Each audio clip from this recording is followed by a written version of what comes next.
Las opiniones expresadas en este programa son responsabilidad de quienes las emiten y no reflejan la posición del canal del Congreso. Qué gusto saludarlos, bienvenidos a Vértice Internacional, soy Rina Musali y ya estamos listos para descifrar las claves de la política global y sus impactos para México. A 2 meses del estallido de la guerra entre Estados Unidos e Israel en contra de Irán y después de una serie de negociaciones fallidas en materia diplomática y de un cese al fuego extendido, es que en el programa de hoy nos preguntamos sobre la evolución de la guerra y de los puntos de fricción más álgidos entre Washington y Teherán. Pero ¿habrá una salida pronta al conflicto o regresaremos a las hostilidades y a los ataques bélicos? ¿Qué acuerdo puede haber en materia del programa nuclear de Irán y del programa de misiles balísticos? ¿Cómo está la situación en el estrecho de Hormuz? ¿Podremos llegar a la normalidad pactada o de alguna manera veremos nuevas reglas en este estrecho y en esta ruta marítima clave a nivel internacional?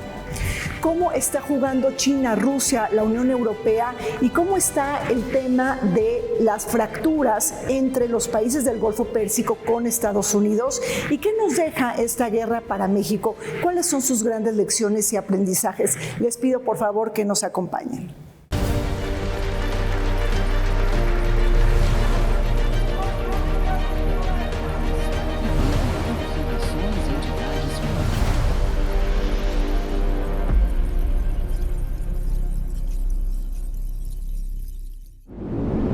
Después de 40 días de guerra, un cese al fuego y una ronda negociadora celebrada en Pakistán, los objetivos que guiaron la operación Furia Épica en contra de la República Islámica de Irán no han sido alcanzados. Cambiar el régimen político, eliminar el programa nuclear, suprimir el programa de misiles balísticos y frenar la exportación de la revolución chiita y su red de milicias en el exterior.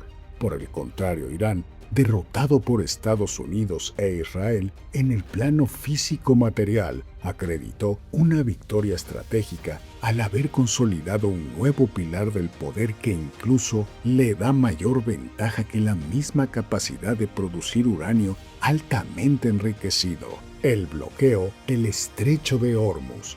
Esta arteria energética mundial, aunque sujeta al régimen de libre tránsito del derecho internacional, solo sería navegable bajo la coordinación de las Fuerzas Armadas iraníes en ejercicio de su soberanía y con la intención de cobrar peajes, la nueva exigencia de la Guardia Revolucionaria que dificulta las transacciones en la mesa negociadora para alcanzar un acuerdo. A 2 meses del inicio de la guerra de Estados Unidos y de Israel en contra de Irán y después del fracaso de la primera ronda negociadora en Pakistán y de un cese al fuego extendido y decretado por el presidente de Estados Unidos, Donald Trump, es que el mundo sigue conmocionado por esta guerra y se pregunta cuándo terminará este conflicto que ha generado fracturas en el orden geopolítico internacional y graves consecuencias para la economía mundial.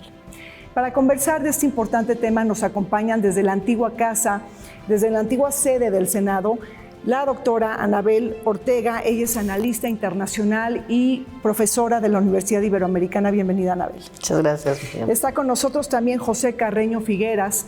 Él es editor y columnista del periódico El Heraldo de México. Bienvenido, Pepe. Muchas gracias. Y nos acompaña también Daniel Ocampo. Él es maestro en Seguridad Internacional por el Instituto de Ciencias de la Seguridad en Ankara, de Turquía. Bienvenido, Daniel, qué bueno que nos acompañas.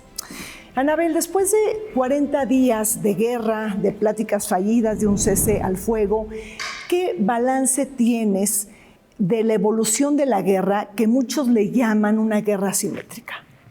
Sí, desde luego, bueno, vamos ya a 2 meses, una guerra que habían prometido iba a ser muy breve, una guerra en la que han involucrado una cantidad de actores en los que la ciudadanía, los estudiosos del tema nos perdemos de repente por qué interactúan unos y otros, por qué los ataques militares están de un lado y de otro, por qué esta superioridad estadounidense no está demostrando lo que quizá muchos pensábamos, una guerra sobre todo de relato, una guerra en los medios, quién está controlando asegurando cuántas bajas hay, cuántos misiles, de qué tipo, y sobre todo una guerra que está llevando a cabo una serie de implicaciones geopolíticas, de complicaciones en las cadenas de suministro, de demostraciones de poder, de alianzas regionales, y al final viendo 2 meses de comunicados estadounidenses del presidente Trump muy confusos, a veces lo vemos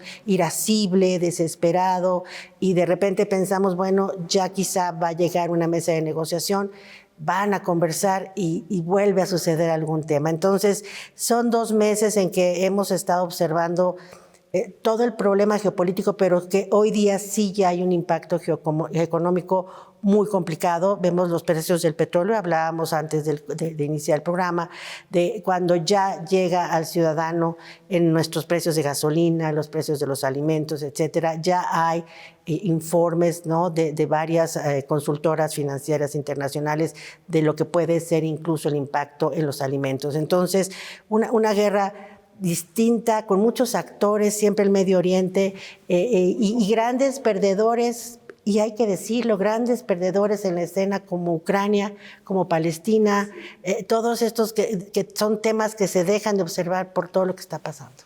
Pepe, entonces podemos decir, hasta el momento de la grabación de este programa, que Estados Unidos gana la guerra militar, la guerra tecnológica, la guerra físico-material, pero pierde la guerra estratégica y política. ¿Cómo lo ves? Sí, absolutamente. Esto es en este momento, así con esas condiciones, podrías decir 3 cosas. Número 1, que los Estados Unidos sí tienen el poder político, económico, militar, pero no tienen el control del Estrecho de Hormuz, que es el que cierra y abre literalmente la economía mundial en este momento. 2, que los Estados Unidos, que el gobierno de Estados Unidos está perdiendo, de hecho, control sobre muchos factores, control sobre alianzas militares, sus alianzas tradicionales, el control sobre la economía mundial y, de hecho, de alguna manera también control interno. El problema de Trump ahorita tiene 3 audiencias distintas, muy distintas. El gobierno de Irán, la opinión pública de los Estados Unidos y la opinión pública mundial. ¿A cuál le va a dar más importancia? No lo sé. Bueno, la opinión pública interna, pero no puedes descartar a Irán. Y tercer lugar, pues un factor también interesante, esto es, sí tiene la superioridad bélica, pero al mismo tiempo ha estado derribando drones de $50,000 con proyectiles de $5 millones. No hay potencia que resista ese tipo de gasto. Entiendo, hay una cifra de principios de la guerra de hace 6 semanas, que hablaba de que en los primeros 5 días de conflicto los Estados Unidos gastaron $5,700 millones en proyectiles para derribar drones. Entonces es también un nuevo tipo de conflicto y cambia totalmente el rejuego geopolítico en la región y de alguna medida en el resto del mundo.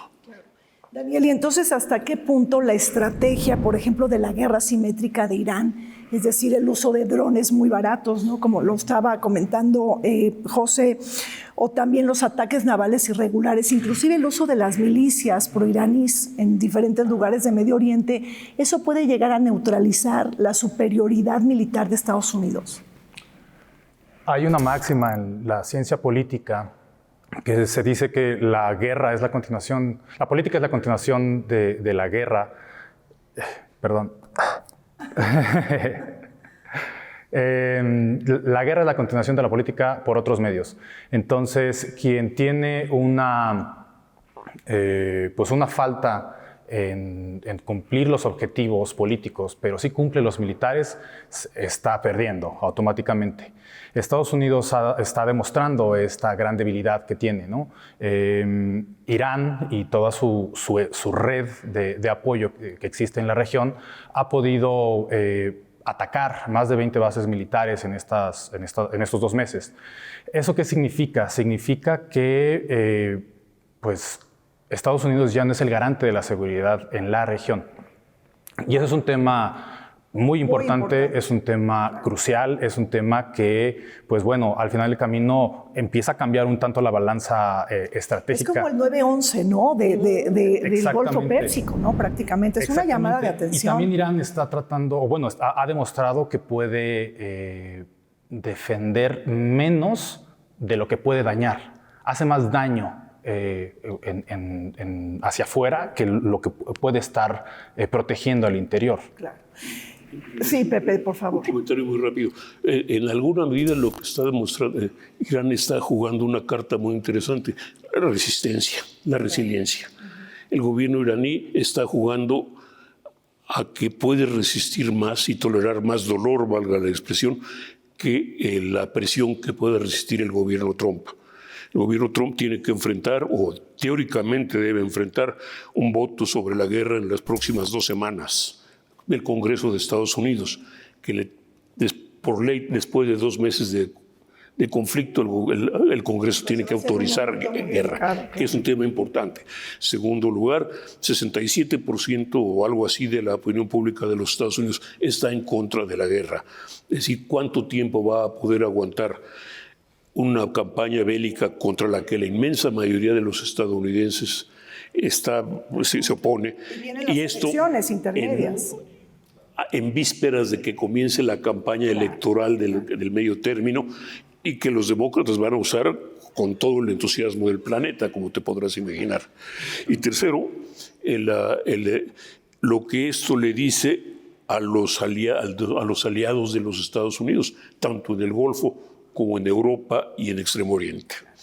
Y que también representa un gran fracaso para Estados Unidos, porque es una guerra impuesta a Irán. O sea, hay que recordar que el 28 de febrero se ataca a Irán, ¿no? Entonces, lo que está haciendo Irán solamente es defenderse, es repeler esa agresión.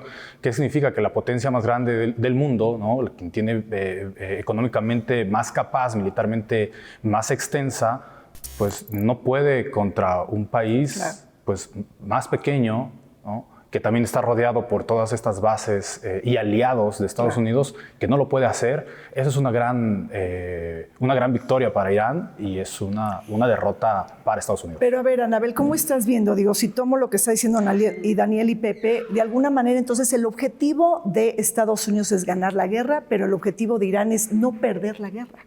Eso sí cambia, y además su estrategia es la resistencia y sobre todo no darle una victoria política rápida o una salida rápida a Trump. Esa es la tirada. Sí, por supuesto. Aquí hay una diferencia y qué bueno que lo planteas así, Pepe, la de la resistencia, pero la resistencia tiene que ver, a diferencia de lo que vemos aquí en Occidente, tiene que ver también con una profunda indignación por la muerte del ayatolá. O sea, aquí el factor religioso juega un papel fundamental.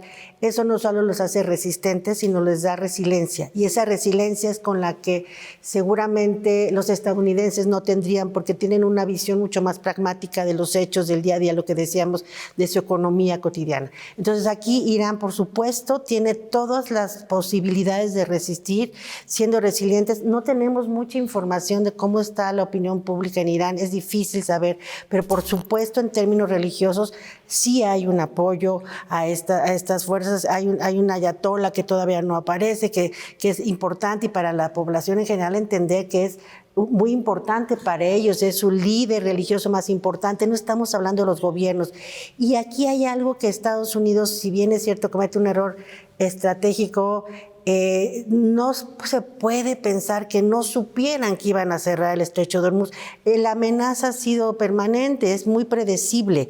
¿Cuál era la idea de generar estos ataques hace 2 meses, sabiendo que esto iba a suceder y que un pueblo como el iraní tiene, por la historia de su civilización en la región, muchas formas de resistir que no son las de esta agresión militar muy poderosa, sino de atacar estratégicamente como lo vimos, ¿no? En Qatar y tal, y que hace repensar también a los aliados en la región, y después conversamos de Europa, por supuesto, de qué nos sirve tener todas estas bases militares estadounidenses que en teoría están ahí para defender a sus aliados si no están pudiendo defenderlos. Entonces, también ahí los Estados Unidos no solo pierden imagen política, diplomática, sino bélica. O sea, ¿de qué te sirve entonces, si yo fuera a Qatar, tener ahí la base militar?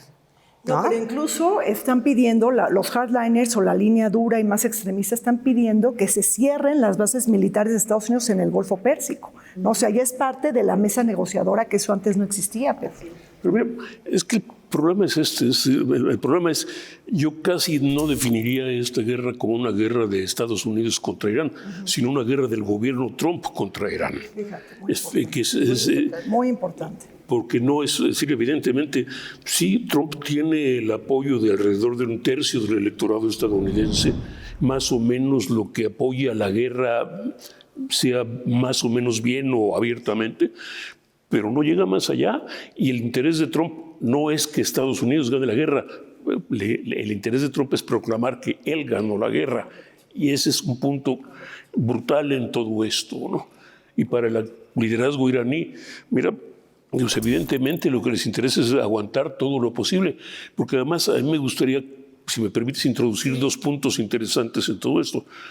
El problema con los aliados árabes de Estados Unidos e Irán es que Irán no es un país árabe, no es cierto, es un país, es otra cosa. Y número 2, religiosamente es un país chiita, de mayoría chiita, que está en permanente conflicto con las mayorías sunitas de los países árabes. Entonces, no sé en qué grado eso defina la posición iraní, pero sé que tiene, o la posición de los árabes, pero sé que tiene una importancia. Sí, por supuesto. Ahora, impresionante, Daniel, porque no solamente sorprende Irán por su capacidad de represalia, sino sobre su capacidad de reemplazo de la élite política y militar. Es decir, les mataban a la primera capa de mandos y de dirigencias, inmediatamente tenían capacidad para reemplazarlo por otra, de una manera rápida e infalible. Entonces, sí estamos viendo un Irán que está jugando una estrategia de guerra muy diferente. Si Estados Unidos hace una guerra vertical, ellos contestan con una guerra horizontal y de baja intensidad. ¿Eso así lo ves? Sí, claro. Creo que también hay que recordar que Estados Unidos inició este año muy victorioso, con muchísima fuerza, exactamente. Entonces creo que querían hacer una guerra fast track, ¿no? Igual el mismo copy-paste que pasó en Venezuela, llegar, eliminar a la cabeza del Estado, ¿no? Del régimen, y que, bueno, llegar a la libertad, la democracia y el libre mercado. Pero no pudieron con esa complejidad que existe en Irán. Irán, hay que recordar, su sistema político es bicéfalo, ¿no? Tiene, pues, por un lado lo político, por otro lado lo religioso, que entre ambos se ayudan para tomar decisiones y para poder llegar a crear estas nuevas estrategias y ser rápido en la respuesta de este tipo de problemas. Ahora, pero tenemos a un Irán con un nuevo apalancamiento. Sí teníamos el estrecho de Hormuz, pero ahora lo acreditan políticamente en términos de soberanía marítima, y esto cambia todo el juego de la regla. O sea, todo el cambio, ¿no?, que viene por este precedente, Anabel. Entonces, te quería preguntar, entonces, el arma secreta iraní ya no es tanto tener uranio altamente enriquecido, sino realmente lo que importa ahora es acreditar la geografía. Yo creo que siempre estuvo. Claro, yo creo que siempre estuvo en la geografía y también se mencionaba, de hecho, su presencia tan relevante no siendo un pueblo árabe, o sea, manteniendo su permanencia como gran civilización y teniendo aliados en ciertas regiones. Y la importancia geográfica, como lo mencionaba hace unos momentos, siempre era predecible. Si había un ataque, podrían cerrar el estrecho de Hormuz. Pero no era predecible que iban a cobrarte peaje de $2 millones por embarcación. Eso es lo que está cambiando. En ese sentido, ¿no? pero sí, pero la inteligencia estadounidense no podría ser tan ingenua, sabiendo que esa iba a ser la respuesta. Sí. Quizá otro tipo, como bien lo mencionas, de ataques horizontales a los aliados, pues obviamente era también algo que conocían, pero de lo que era seguro es que podían cerrar el estrecho de Hormuz. Sí. Y en ese sentido tendrían que haber tenido otro tipo de visión de lo que iba a ser la respuesta. Ahora, también lo comentas muy atinadamente, con estas capas de autoridad, ¿no?, de poder responder frente a estos primeros asesinatos y después descabezar todo el régimen, pues claro que también estaban preparados. Es decir, este conflicto es tan añejo, estas negociaciones tienen tanto tiempo que, por supuesto, si Estados Unidos quería hacer una guerra fast track, obviamente Irán dijo: nosotros tenemos muchos años esperando esta guerra. Entonces, por eso tienen muchas estrategias. Ahora, al que le urge, por supuesto, y ahí queda muy bien la diferencia, es el gobierno de Trump, no de Estados Unidos, le urge por su popularidad, por su anhelado premio de la paz, que nadie le va a dar, porque, bueno, ha generado una serie de conflictos, pero también por una población estadounidense que no está sabiendo manejar toda su nueva presencia. Es que es impresionante. En el mundo hubo una comunicación del Departamento de Estado donde todos los diplomáticos debían activar una campaña de armonización de todo lo que es la ciudadanía estadounidense en el mundo, porque estamos, como hace años durante la Guerra Fría, estamos volteando a ver a los estadounidenses en muchos sitios como los grandes enemigos del mundo que están desestabilizando, etcétera. O sea, cuidar también ya las formas para que no haya esta inanimadversión a los estadounidenses que viajan por el mundo, a los turistas, etcétera. Me parece que es muy grave y que obviamente ya Estados Unidos no sabe qué hacer, pero aquí está el factor Israel.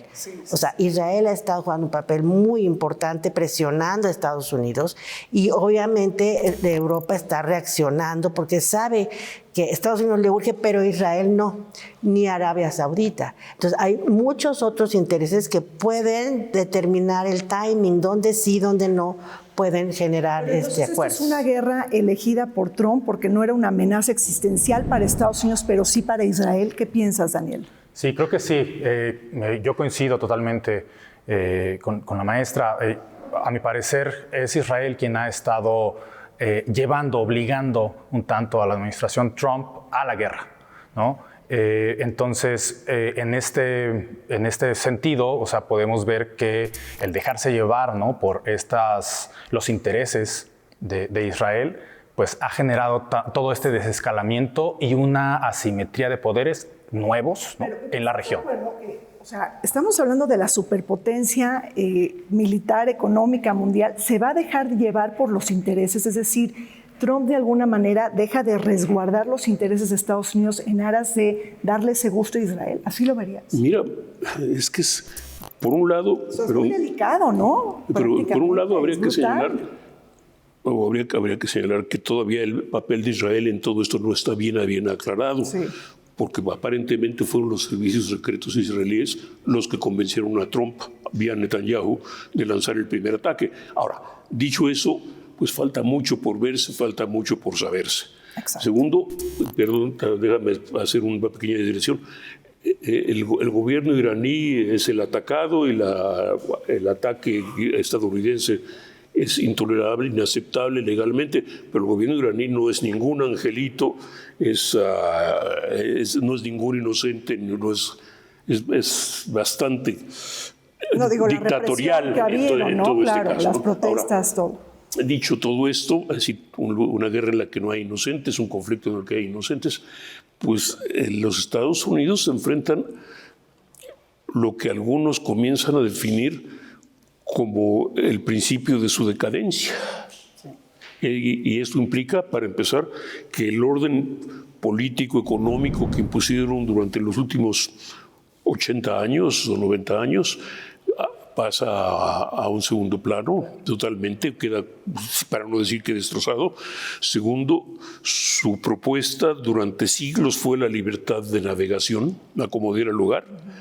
Ellos mantuvieron, valga la expresión, se abrogaron la responsabilidad de mantener abiertos todos los estrechos, los puntos de navegación estrechos del mundo, incluyendo el de Hormuz, y ahora son los que los están bloqueando.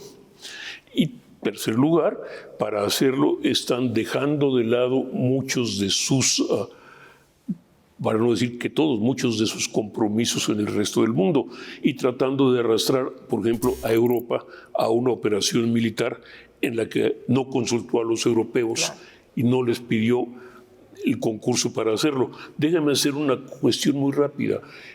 Cuando la guerra contra Irak, de Kuwait, por la invasión de Kuwait, el gobierno del entonces presidente George H.W. Bush pasó prácticamente 3 o 4 meses en campaña, haciendo una campaña de concientización de relaciones públicas, de información al público estadounidense. Cuando llegaron al conflicto como tal, estaban absolutamente convencidos de que estaban en lo correcto. 10 años después, Bush hijo lanzó la guerra también contra Irak y Afganistán y también hizo toda una campaña para popularizar el conflicto, para darle fuerza al conflicto, basado además en los ataques del 1 de septiembre de 2011. Entonces, esta vez no hubo eso, no hubo ese trabajo. Los estadounidenses no sienten que tienen un compromiso en todo esto y no ven ninguna ganancia para los Estados Unidos. Entonces, ese es el punto fundamental del conflicto. Esto es, no tienen interés, no tienen gusto, no ven razón para el conflicto. Bueno, pues así es, Irán no es Venezuela, Irán tiene una serie de herramientas y de apalancamientos para encarecerle la mesa negociadora a Trump prácticamente con un pliego de exigencias. Hacemos un corte, regresamos. La estrategia de seguridad nacional estadounidense se ha fundamentado en 3 pilares disruptivos. Primero, la neutralización total del programa nuclear iraní y el desarrollo de misiles balísticos. Segundo, una política de máxima presión orientada a propiciar un cambio de régimen o una transformación profunda del sistema político iraní. Y tercero, desmantelar la red de aliados y proxies regionales para reducir la influencia de Teherán. Durante los 2 meses de guerra, estas exigencias se han ampliado hacia condiciones más inmediatas, como la garantía de libre navegación en el estrecho de Hormuz y la aceptación de un acuerdo nuclear más estricto que en el 2015, en un entorno donde la presión militar y económica ha sustituido en gran medida a la negociación tradicional.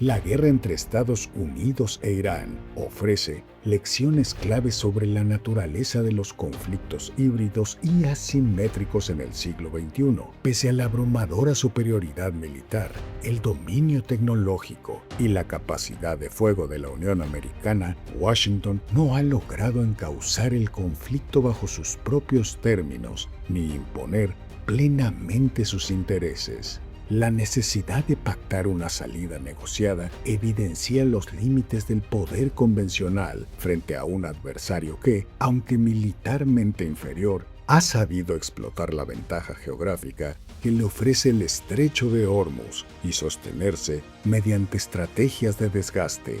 Más que una victoria militar clásica, el objetivo de la República Islámica ha sido sobrevivir y resistir, transformando el conflicto en un escenario prolongado y caótico para la economía mundial y trasladando una factura política al frente interno estadounidense de cara a las elecciones intermedias, donde todo indica que el Partido Republicano perderá la Cámara de Representantes. Continuamos comentando sobre la guerra de Estados Unidos con Irán, las pláticas fallidas y los escenarios que se abren en un corto y mediano plazo. Daniel, pensando que puedan venir una serie de negociaciones y de pláticas, digo, ahora el momento es muy delicado, tenemos un cese al fuego que de alguna manera se está erosionando, pero pensemos que va a venir una nueva ronda negociadora. ¿Cuáles serían los puntos ácidos y más discordantes entre Estados Unidos e Irán? Bueno, yo creo que lo que están tratando de hacer la administración Trump es administrar el problema, administrar el conflicto, ¿no? Llevarlo a lo más, alargarlo para poder negociar. Están tomando su tiempo con este aplazamiento. Existen, en mi opinión, 3 puntos fundamentales que Estados Unidos no va o no piensa poner sobre la mesa para negociar. El primero es la salida de las tropas de la región, las tropas estadounidenses de la región del Medio Oriente. Eso como número 1. Número 2 es el tema del uranio enriquecido, ¿no? Irán ha planteado en esos 10 puntos para la negociación que quieren tener esta libre práctica de energía atómica civil. Entonces, creo que eso no va a poder negociarse o no va a querer negociarse en este conflicto, ¿no? Y el tercero es justamente el manejo del estrecho de Hormuz. Creo que ahí Estados Unidos no permite esto porque le da un giro al sistema internacional donde, pues bueno, el que sale ganando al final del camino es China, porque el 90% del petróleo que ahorita está sancionado, el petróleo iraní sancionado, va para China. Claro. Oye, al parecer, Pepe, tenemos, no sé si 400 o 440 kilogramos de uranio altamente enriquecido, comentando un poco lo que dice Daniel, en varias plantas de Irán. Y bueno, pues eso tiene capacidad para hacer quizá 10 o 15 bombas atómicas. La pregunta es, dentro de las negociaciones, ¿qué va a pasar? O sea, están pidiendo que Irán entregue ese material a la Organización Internacional de Energía Atómica, Estados Unidos. ¿Irán va a aceptar? ¿Cómo se va a resolver esto? Esa es una pregunta muy complicada, con toda franqueza, porque casi me gustaría recordar que en los bombardeos de Irán hace 6 meses el presidente Trump declaró que las capacidades nucleares de Irán estaban destruidas. Pero bueno, vamos a dejarlo de lado. Dejémoslo de lado. En segundo lugar, pues sí, es un mucho un pretexto para el conflicto o para mantener vivo el conflicto. Tercero, pues habría que ver si las negociaciones se reanudan o no. Sí, puede escalar también, claro. Pero con respecto, hasta la mañana de este viernes, se sabía que el ministro de Relaciones Exteriores iraní había viajado a Islamabad, en Pakistán, presuntamente para participar en negociaciones, pero el que no habían viajado al parecer no había representación de Estados Unidos para hablar con él en Islamabad. Ahora, dicho eso, nadie sabe nada, nadie sabemos nada de lo que está pasando realmente. Ahora, ¿qué va a negociar ahora? Pues probablemente el gobierno iraní probablemente va a poner el estrecho de Hormuz o el control del estrecho de Hormuz como punto importante en su arma de negociación, y de hecho mantiene a la economía mundial como rehén. ¿Pero Estados Unidos va a aceptar el peaje? No tiene que aceptarlo. Ese es un punto de un inicio de conversaciones, claro, un inicio de negociación. Dicho eso, no, quién porque sabe lo que se ha vaya a pasar, hablado que hasta van a aceptar o sea, que en todas las monedas que no sean los dólares, ¿no? O sea, toda esta idea de desdolarizar a partir de la guerra de Irán, que ha sido uno de los principales objetivos estratégicos de los BRICS, Anabel.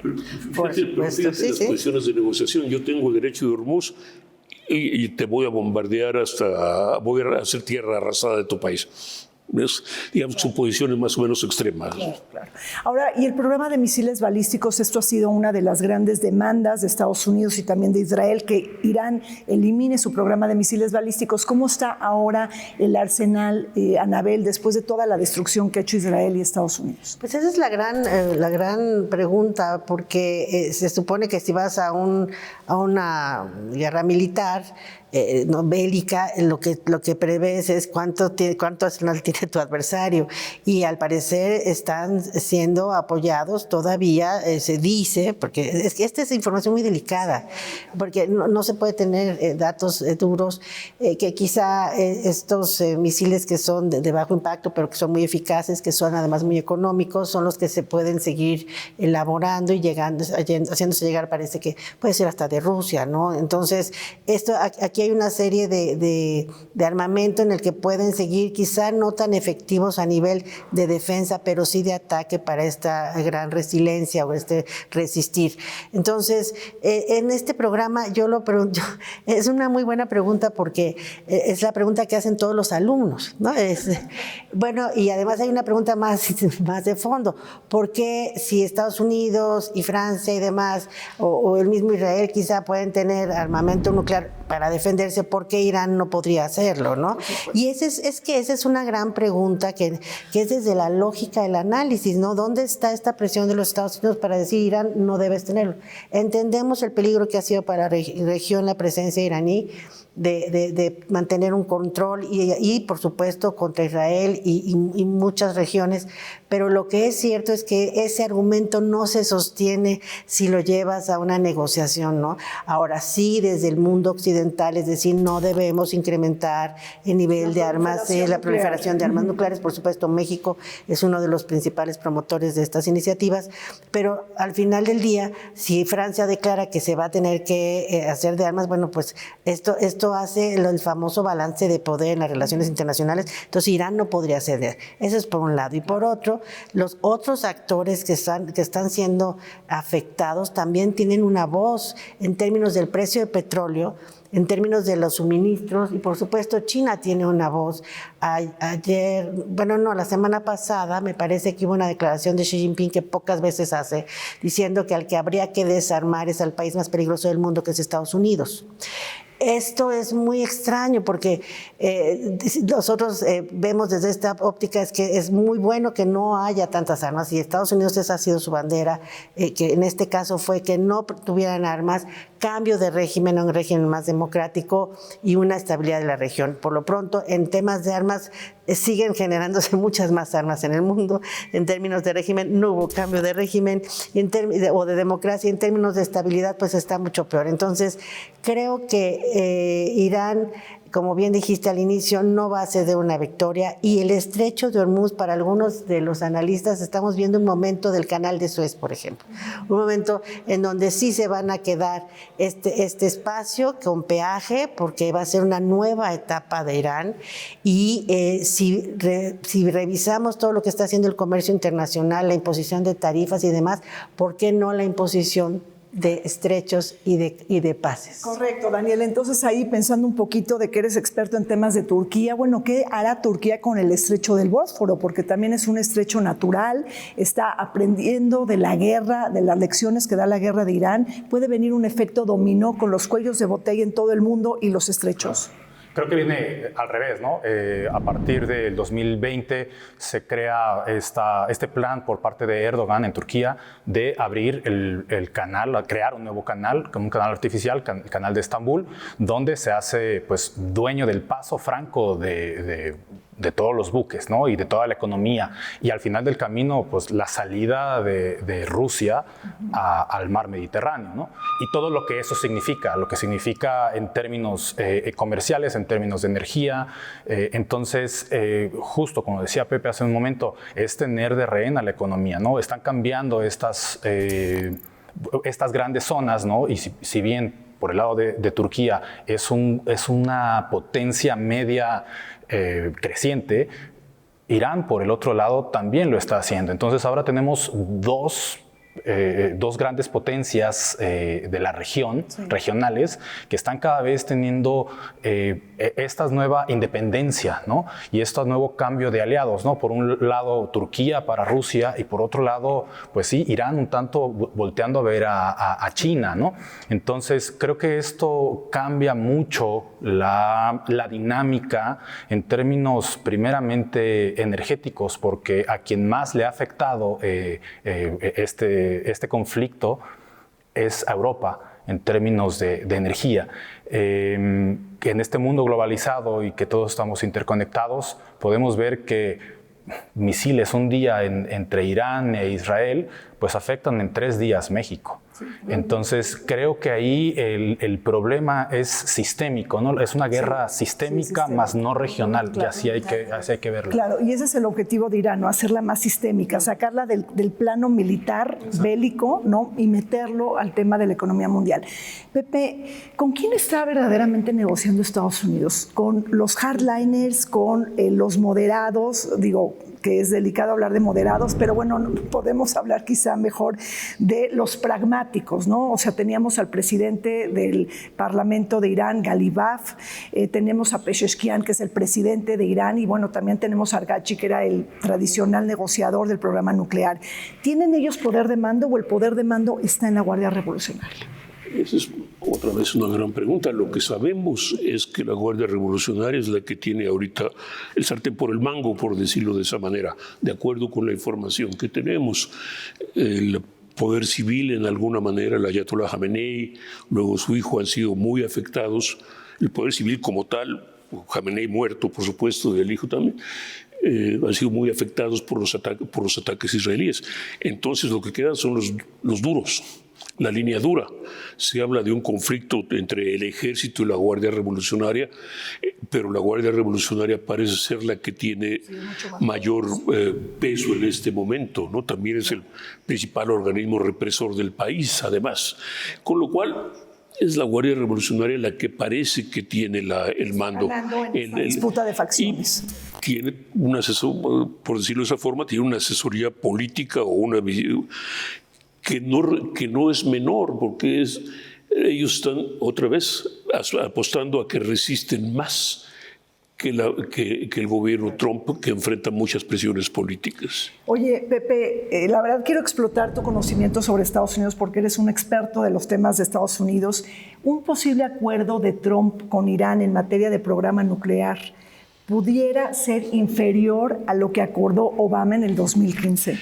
Mira, o sea, te lo tenía que preguntar. Mira, ese es un punto que está a debate. Sí, porque además Trump todo el tiempo está hablando de eso, ¿no? Que está a debate porque en términos reales, y este es un punto de debate en Estados Unidos, el programa de Obama, la propuesta de Obama, el acuerdo de Obama se dio a cambio de $400 millones. Y Trump lo criticó a morir durante su campaña, su primera campaña electoral, lo criticó a morir.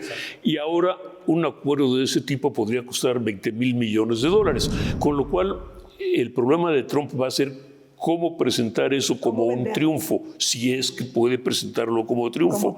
Esa es la verdadera, es el gran punto político en este caso. Ahora, Daniel, de fracasar las negociaciones, ¿qué opciones de escalada bélica hay? Es decir, ¿qué está pensando Estados Unidos para enfrentar a Irán en ese sentido? O sea, si fracasan las negociaciones. O sea, regresamos a las hostilidades, ¿qué opciones hay en la mesa?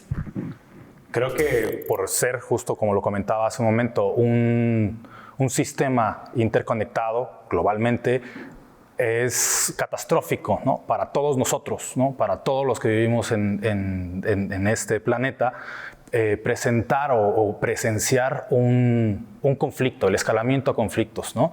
En términos económicos, como lo mencionaba, ¿no? Porque nos afecta en el día a día.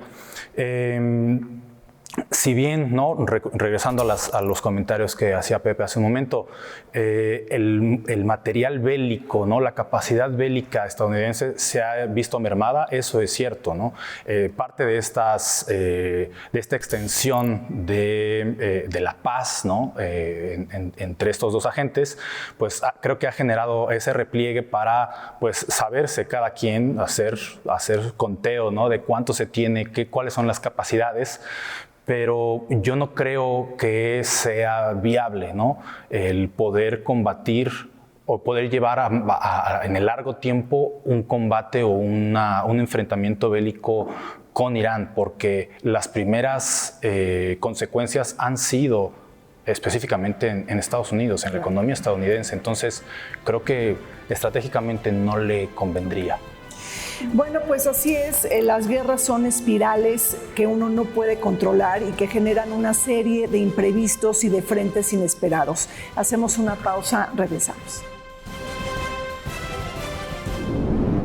El papel de Pakistán ha sido central como mediador, posicionándose como puente diplomático entre Washington y Teherán. Islamabad no solo facilitó el cese al fuego inicial, sino que ha impulsado su extensión para permitir nuevas rondas de negociación en su territorio encabezadas por J.D. Vance y Steve Witkoff por parte de Estados Unidos, y Mohammad Bagher Khalibaf y Abbas Aragil por parte de Irán. En paralelo, China ha jugado un rol más discreto pero relevante. Ha promovido la desescalada diplomática respaldando y presionando indirectamente a Irán, Ello busca asegurar sus intereses energéticos, beneficiándose incluso del reacomodo del mercado petrolero y del debilitamiento relativo de la posición estadounidense.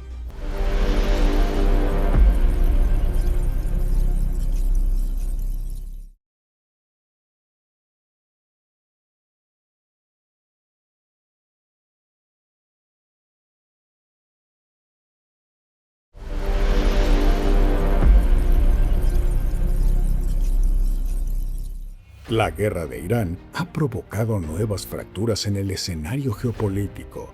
Trump enfrentó dificultades para articular con rapidez una coalición internacional que garantizara la seguridad del estrecho de Hormuz. Mientras que persistían tensiones con aliados tradicionales, el presidente de Estados Unidos calificó a la OTAN como un tigre de papel, y en la Unión Europea surgieron diferencias sobre la guerra, reflejando una falta de consenso transatlántico.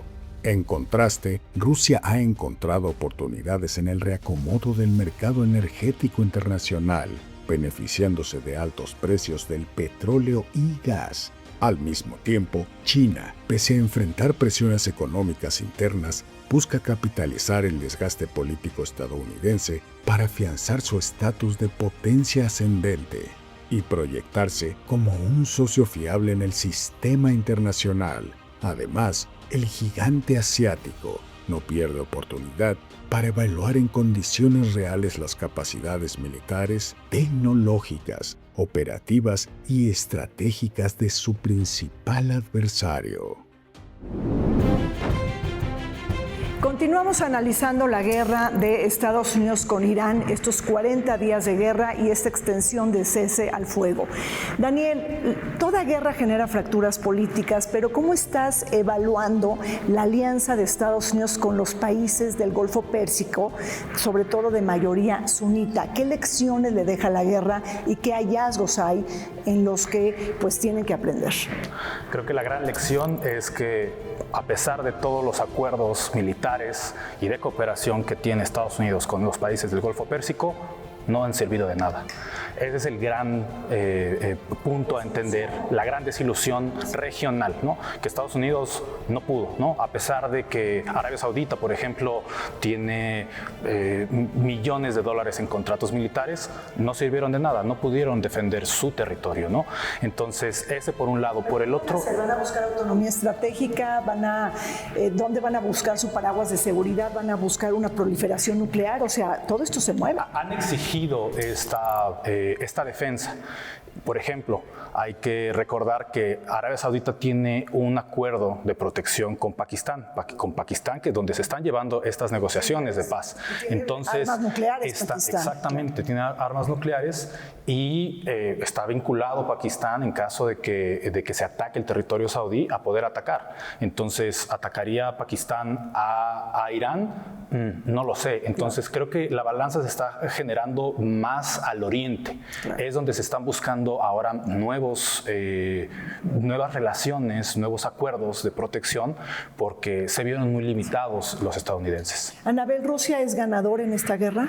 Absolutamente, le quitaron, para poder abastecer la economía global del petróleo y gas, le quitaron las sanciones de Estados Unidos a Rusia, que habían sido por la agresión a Ucrania, y bueno, hoy Rusia está vendiendo petróleo. Aquí es increíble cómo ganan otros actores que no deberían en este contexto. Y desafortunadamente ver este conflicto de una forma maniquea de buenos y malos no ayuda, porque en realidad también Irán ha sido un actor que ha desestabilizado por mucho tiempo la región. Se entiende ahí la necesidad también de Israel, que esto llegue a buen puerto, porque más allá de los intereses del personaje Netanyahu o del personaje Trump, me parece que ahí está en juego también las vidas de muchos israelitas y también en el mundo lo que está pasando, cómo empieza a reaccionar la gente. Y esto va a generar también otras narrativas. En Europa lo vemos, hace poco estuve por ahí, este sensación de que viene otra guerra, esta nueva forma de Francia decir nos tenemos que defender, España diciendo no pueden pasar por aquí las tropas, no puedes usar las bases militares, Giorgia Meloni, Italia, diciendo esto se tiene que acabar, los alemanes siendo notificados de que no pueden salir de su territorio los jóvenes. O sea, esto genera también una sensación de lo que es una guerra y decir una guerra sistémica en la que sí algunos administran la guerra, pero que está en juego muchos otros sectores y otros países involucrados que seguramente van a tener una reacción. Ya se están tardando. Yo no soy muy optimista del escenario de negociaciones porque ya están siendo afectados otros intereses, sobre todo los países BRICS, hacia la India y China, y etcétera. Entonces, es un escenario muy complejo y lo que sí vemos es que va a haber cambio de aliados. Europa está muy decepcionada del maltrato que ha habido por parte de Estados Unidos. Incluso Marco Rubio en la conferencia de Berlín reciente trató de limar asperezas de la conferencia anterior de J.D. Vance, donde atacó mucho a la Unión Europea. En fin, yo creo que Estados Unidos está en una situación muy complicada porque se metió en una situación en la que no sabe cómo salir, pero que involucra a todos. Sí. Y lo mismo está haciendo Irán. Entonces, oye, pero no hemos hablado de China, Pepe, y bueno, te comparto esta pregunta, las más difíciles para Pepe, ¿no es cierto? Oye, ¿la guerra de Irán consolida el ascenso de China como superpotencia? Mira, muchos piensan que el verdadero ganador de esta guerra es China. Primero, porque es el país que parece menos afectado en términos de limitaciones energéticas, tiene una reserva estratégica de petróleo extraordinariamente grande. Segundo, se presenta como la cara de, pues, como el rostro de la normalidad, el rostro de la temperancia, el rostro negociador, el que está tratando de llegar a alcances, aunque al mismo tiempo, dicen los americanos, está pasando la información de inteligencia por debajo del agua a los iraníes, igual que Rusia. En tercer lugar, pues evidentemente, en un conflicto bélico en el que Estados Unidos es visto como el gran agresor, pues al margen de cualquier otra situación, muchas miradas se van a dirigir hacia China. Ahora, ¿cuánto tiempo durará esto? Pues China tendrá que manejar sus cartas con bastante cuidado también. Pero, por lo pronto, yo creo que es el ganador. Porque además, si me permites, mientras China no tiene problemas aparentemente mayores, aunque su economía parecería que enfrenta ya algunas dificultades, no está en la situación de Corea del Sur o de Japón o de Australia o incluso de la India, que sí enfrentan ya problemas inmediatos por la falta de petróleo. La sequía de petróleo, claro. Ahora, pero también interesante porque la guerra, nadie puede estar de acuerdo con la guerra, pero en términos geopolíticos, militares, bélicos, da revelaciones, ¿no? Nos revela conocimiento. Por ejemplo, pues la guerra también es un laboratorio, Daniel. China está aprendiendo en tiempo real sobre todo el accionar de su principal adversario geopolítico. Exacto, y hay que decirlo. China ayudó al inicio de este conflicto a Irán, ¿no? Al compartir con Irán pues toda esta inteligencia, ¿no? Por parte desde el aire, ¿no? Saber cuándo y dónde y a qué distancia venían los ataques. Entonces, esto nos está llevando también a una nueva revolución industrial en términos bélicos, ¿no? El uso, como se decía hace un momento, el uso de los drones. ¿Cuánto te cuesta ahora crear un dron, ¿no? De un par de miles de dólares contra misiles balísticos de millones de dólares? Entonces, creo que ese también es un aprendizaje que toda la región, no solo China, toda la región, ¿no? Lo está viendo, lo aprendieron en Ucrania, entre el conflicto con Ucrania y Rusia, se aprendió con Gaza y ahora con esto es cada vez una práctica empírica, ¿no? Que lo estamos viendo día día a día. Bueno, ya para terminar, no nos podemos despedir si no hablamos un poquito de México. Anabel, pues la guerra no es lejana a México. ¿Cómo está afectando? ¿Qué impactos ves en la economía y en la seguridad energética?